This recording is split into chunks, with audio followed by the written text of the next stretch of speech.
Eu agradeço, primeiramente a Deus, né? E tudo tem que ser com Deus, né? E agradeço muito, eu acho que eu não sei, eu não tenho nem palavras para dizer.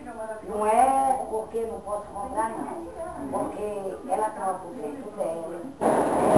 Dinheirinho gasta muito. Olha, isso aqui eu consegui com o secretário de Saúde, o Dr. João Ananias, secretário de Saúde do Estado do Ceará, né? Quero agradecer ao Dr. João Ananias por ter cedido essa cadeira aqui de assento à dona Chiquinha Jorge, né? Chiquinha Jorge, né? Que era comadre da minha tia Zuleide.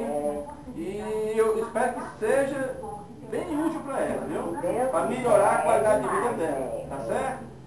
Muito obrigado. E aqui mesmo é